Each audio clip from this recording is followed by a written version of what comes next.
याद रखो, किसी के दोषों का बढ़ा चढ़ाकर वर्णन करके, उसके दोषों की बहुत कड़ी आलोचना करके, दोषों के लिए चंद समूह में उसे बदनाम करके, यदि तुम यह आशा रखते हो कि तुम्हारे ऐसा करने से वह दोष मुक्त हो जाएगा, तो यह तुम्हारी बड़ी भूल है। प्रथम तो यही निश्चय पूर्वक नहीं कहा जा सकता कि तुम जो किसी में जितने और जैसे दोषों की कल्पना करते हो, देखते हो, वे उसमें है या नहीं। हो सकता है कि तुम्हारी धारणा भ्रांत हो,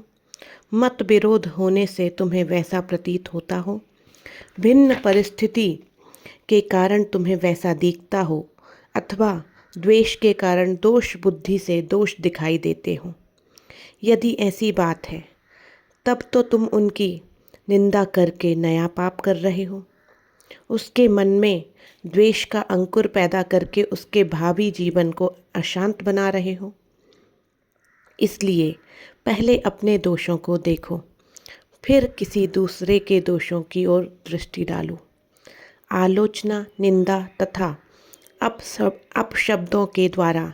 किसी का जी दुखाने से तो सदा बचे रहो। याद रखो, यदि किसी अंश में किसी में कोई दोष भी हो, तो क्या तुम्हारे में कोई दोष नहीं है? और उसकी कड़ी आलोचना या निंदा करके अथवा उसके प्रति नीच शब्दों का प्रयोग करके क्या तुम भी भयानक दोष नहीं कर रहे हो? याद रखो, किसी के दोषों का बखान करना, उसे दोषी सिद्ध करके लोगों की दृष्टि में उसे गिराने का प्रयत्न करना, उसके दोषों का न केवल दृढ़ करने में ही कारण नहीं होता, वरम उसके दोषों के स्वरूप को और भी भीषण बनाने और दोषों की संख्या बढ़ाने में भी कारण होता है। किसी को दोषी साबित करके उस दोष को सदा के लिए उसके पल्ले मत बांध दो। उसको निर्दोष बनाने के लिए उसे अपना कर, उससे प्रेम कर, उसके दुख में सच्ची सहानुभूति प्रकट कर और उसके थोड़े से भी सच्चे गुणों की सच्ची प्रशंसा करके ऐसी सुंदर स्थिति उत्पन्न कर दो कि जिसमें वह तुमको अपना हितैषी सुहृदय समझे और तुम्हारा प्रेम भरा संकेत पाते ही नाक से बलगम छींक फेंकने की भांति सहज ही अपने दोष को निकाल फेंके और उस स्थिति में आराम, शांति का अनुभव तथा गौरव बोध करें।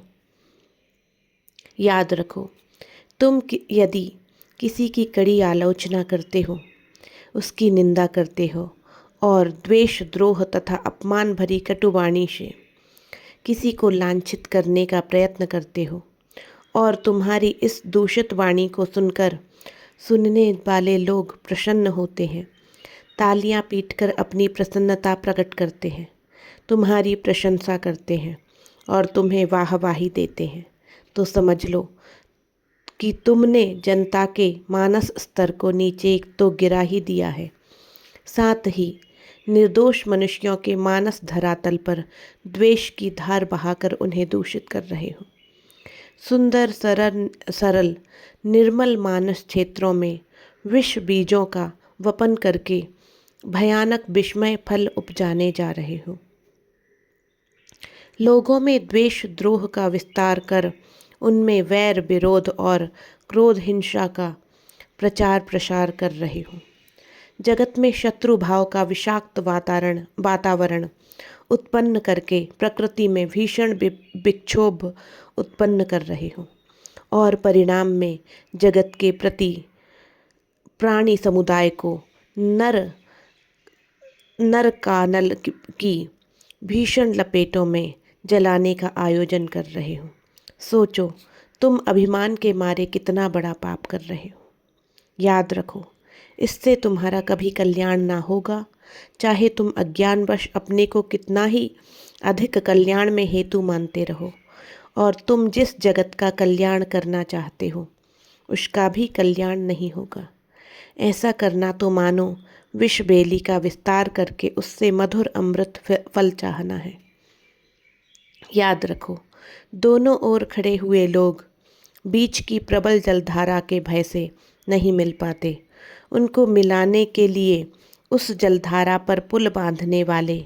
बीच की गहरी और चौड़ी दरार को भरकर सुंदर मार्ग का निर्माण करने वाले,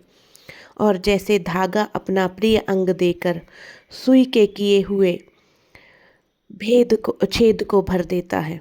वैसे ही अपना बलिदान करके दूसरों के छिद्रों को छिपा देने वाले लोग ही प्रेम का यथार्थ विश्वास करके द्वेष, बैर और हिंसा प्रतिहिंसा की ज्वाला से जलते हुए जगत को सुख शांति की सुधा धारा से